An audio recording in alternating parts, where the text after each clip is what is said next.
When it comes to ghost stories and tales of the paranormal, there's always an element of skepticism. Many dismiss them as overactive imaginations or folklore passed down to explain the unexplainable. I was once one of those people, a skeptic who thought that spirits and demons were the stuff of Hollywood. But everything changed when I delved into the horrifying true events of the Smurl family haunting. What makes this story particularly spine-chilling is its undeniable authenticity. Based on documented events in West Pittston, Pennsylvania, the Smurl Haunting is one of the most terrifying cases of demonic oppression ever recorded. The first-hand accounts, corroborated by paranormal investigators, priests, and witnesses, make this more than a simple ghost story. The story begins in 1973, when Jack and Janet Smurl, along with their 2 daughters, moved into a modest duplex at 328 Chase Street. It wasn't just them. The other half of the house was occupied by Jack's parents, John and Mary Smurl.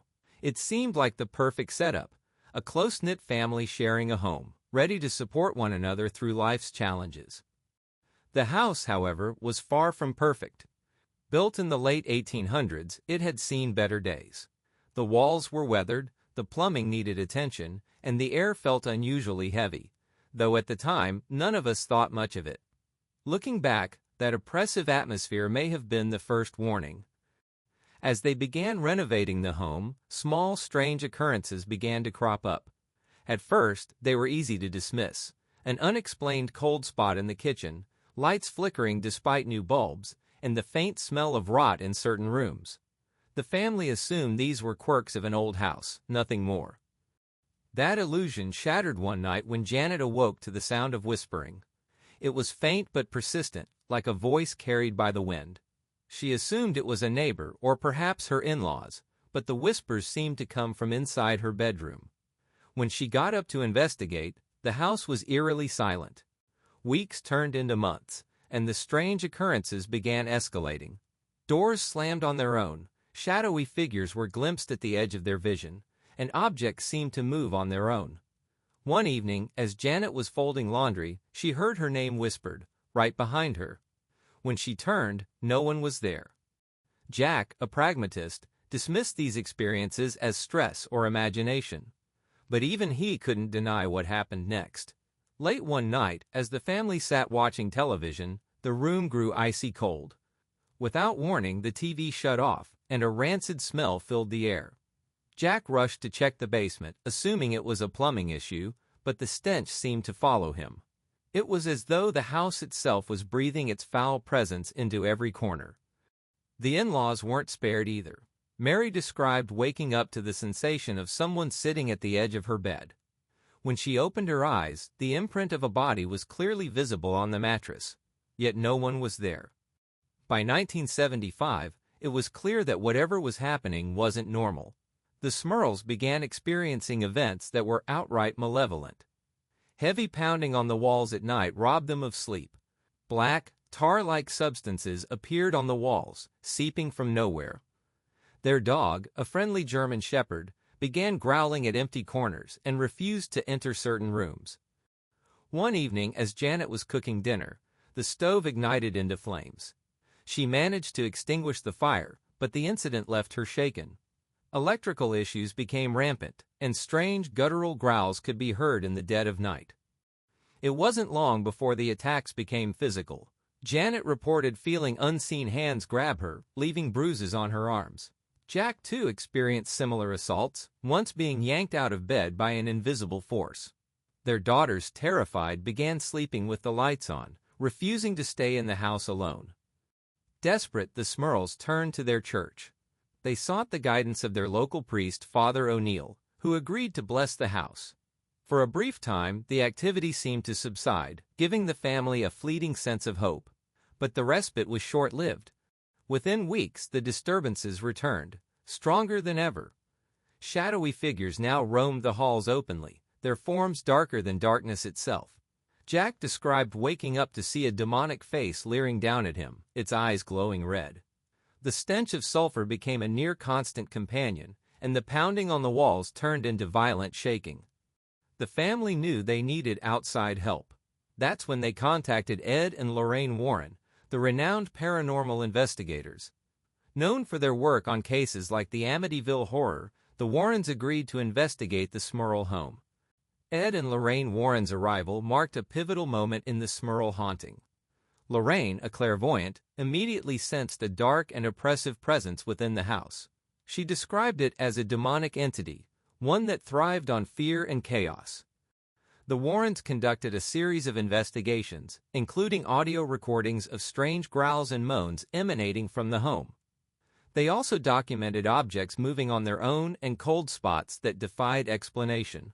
Lorraine later stated that the Smurl haunting was one of the most intense cases of demonic activity she had ever encountered. Their findings were chilling. According to the Warrens, the house wasn't just haunted, it was infested by multiple entities, including one particularly malevolent demon. This demon, they claimed, had attached itself to the Smurl family, feeding off their despair. By 1977, the Smurls were living in constant fear. They tried everything to rid their home of the entities, multiple blessings, exorcisms, and even moving furniture to disrupt any patterns. Nothing worked. The demon grew bolder.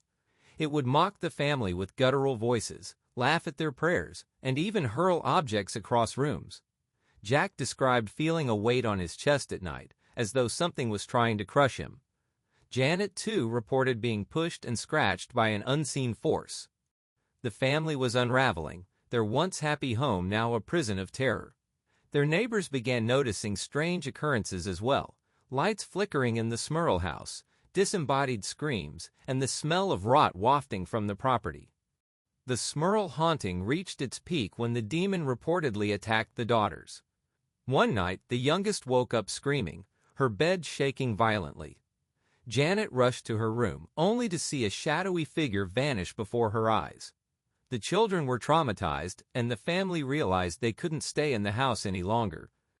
This was the beginning of a terrifying battle for survival, one that would leave scars, both physical and emotional, on the Smurl family. The horrors in the Smurl home were far from over. What began as strange, unexplainable events quickly escalated into a full-blown war between the family and the entities plaguing their lives. By the time the Warrens returned for a deeper investigation, the Smurls were barely holding on to their sanity. What makes this story so chilling is the relentlessness of the paranormal activity. The demonic forces weren't just haunting a house, they were targeting the very essence of the family's humanity, their love for one another, and their faith. The battle was not just for a home but for their souls. By late 1977, the Smurls were under siege. The walls no longer simply pounded, they groaned and seemed to vibrate, as though the house itself was alive. The air was thick with an oppressive energy that made it difficult to breathe. Janet described seeing shadow figures more frequently, darting from room to room, their forms shifting unnaturally. These weren't simply human-like shapes. Their elongated limbs and glowing red eyes were unmistakably inhuman. One particularly terrifying encounter occurred when Janet was in the kitchen. She turned to see a black, misty figure standing directly in front of her, its amorphous body undulating like smoke. The children, once blissfully unaware of the worst events, were now being targeted. Their beds shook violently at night, and toys were thrown across their room by invisible hands.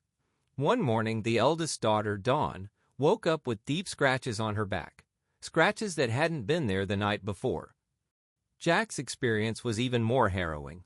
On several occasions, he woke up to find himself paralyzed, unable to move or speak, while a crushing weight pinned him to the bed. He described the sensation as if unseen hands were pressing down on his chest, suffocating him. The rancid stench of sulfur always accompanied these attacks, a smell that lingered long after the entity had vanished. Ed and Lorraine Warren, now deeply involved in the case, returned to the Smurl home with a renewed determination. They knew the stakes were higher than ever. Lorraine, using her clairvoyant abilities, identified multiple entities inhabiting the house. The most malevolent was the demon, but there were also lingering spirits, restless souls that seemed trapped in the home. According to Lorraine, the demon was using these spirits as pawns, manipulating them to further its reign of terror. The Warrens decided to conduct a seance to communicate with the entities and understand their motives. The results were horrifying. During the seance, Lorraine was overcome by a vision of violent death, a man hanging himself in the attic, a woman dying in childbirth, and a family being torn apart by sickness. The house, it seemed, was a magnet for tragedy, and the demon had latched onto that energy.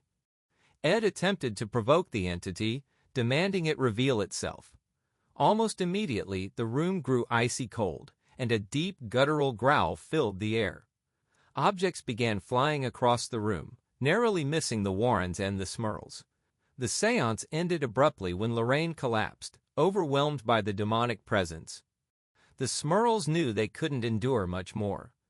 The family turned to the Catholic Church for help. Multiple priests were brought in to bless the home, but the blessings seemed to have little effect. Instead, the activity intensified, as though the demon was mocking their efforts. One night, during a particularly intense attack, Janet described seeing the full form of the demon. It was tall, with grotesque, distorted features that seemed to shift constantly. Its eyes burned with a malevolent light, and its voice was a mix of whispers and roars. It stood at the foot of her bed, staring at her, feeding off her fear. Jack, too, experienced a terrifying encounter. While working in the basement, he heard a voice call his name. When he turned, he saw a shadowy figure standing in the corner. Before he could react, the entity lunged at him, throwing him against the wall. He fled the basement, vowing never to go down there alone again. The Smurls tried everything: exorcisms, holy water, prayers, and even consulting other paranormal experts. But the demon refused to leave. The family reached their breaking point in 1978. They decided to move out temporarily, staying with relatives in the hopes that the distance would weaken the demon's hold. But even away from the house, the activity continued. The demon followed them, proving that its attachment wasn't just to the property, it was to the family. Janet described hearing disembodied voices in her relative's home, and objects began moving on their own. One particularly chilling incident occurred when Jack woke up to find deep claw marks on his back, even though he'd been sleeping alone.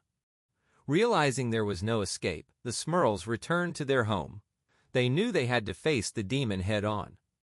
The Warrens, determined to help the Smurls, returned for one final attempt to banish the demon. They performed a more intense cleansing ritual, one that combined Catholic prayers with their own spiritual methods. During the ritual, the house erupted into chaos. The walls shook violently, and a deafening roar filled the air. Lorraine described seeing the demon in its true form, a hulking, monstrous figure surrounded by flames. The demon fought back, unleashing a wave of terror that left everyone in the room shaken. But the Warrens didn't relent. They continued their prayers, invoking the name of God to drive the demon out.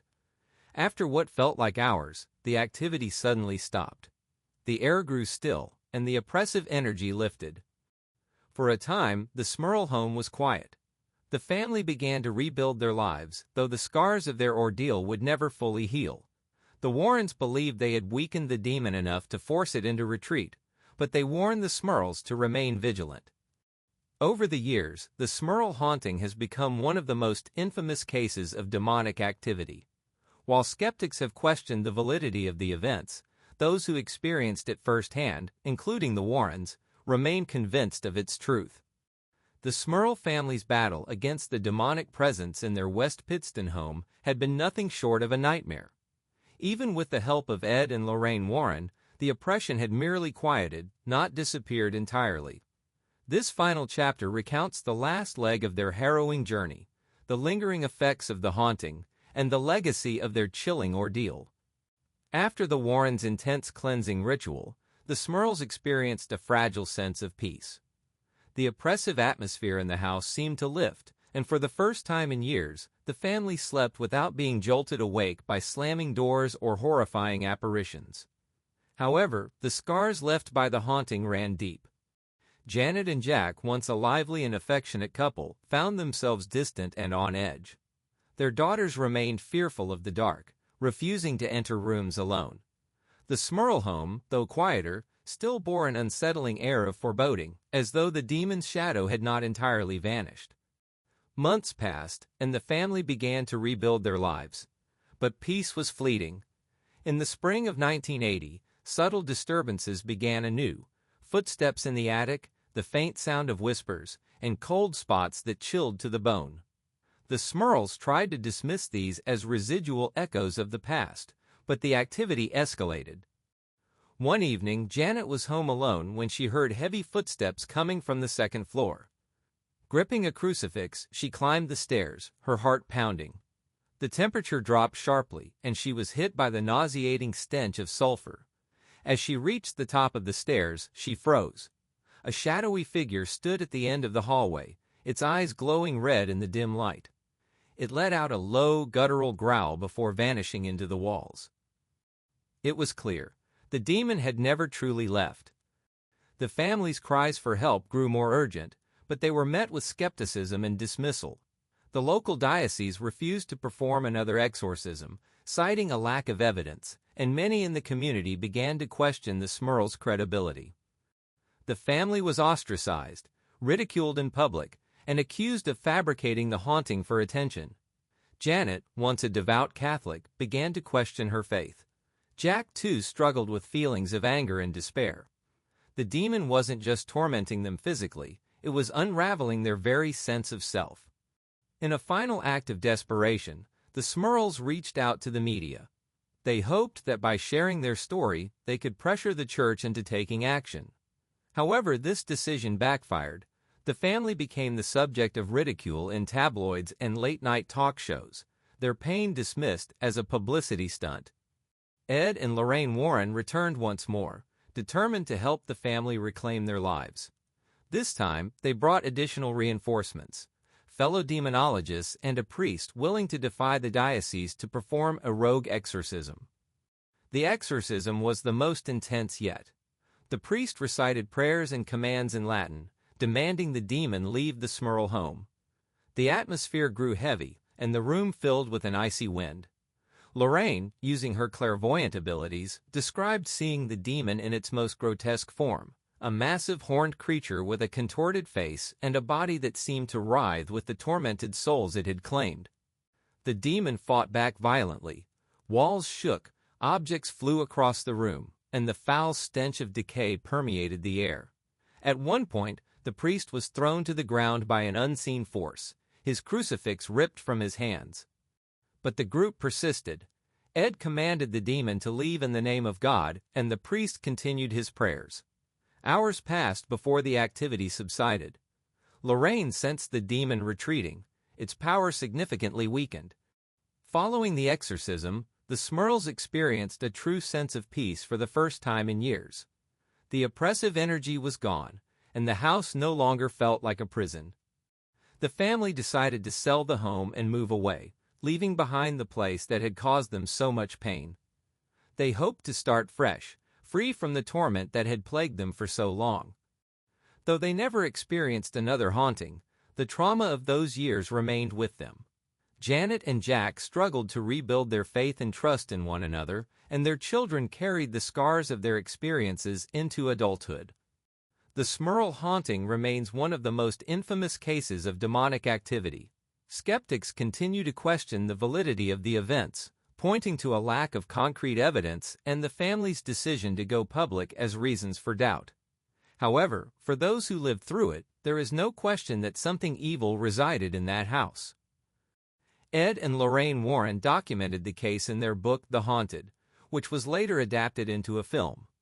The Smurls' story became a cautionary tale about the dangers of dabbling in the supernatural and the power of faith in the face of evil.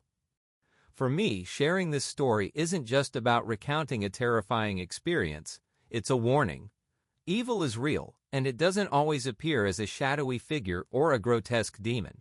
It can seep into your life subtly, feeding on your fears and weaknesses. The Smurl family's ordeal taught me that courage, faith, and unity are our strongest defenses against the darkness.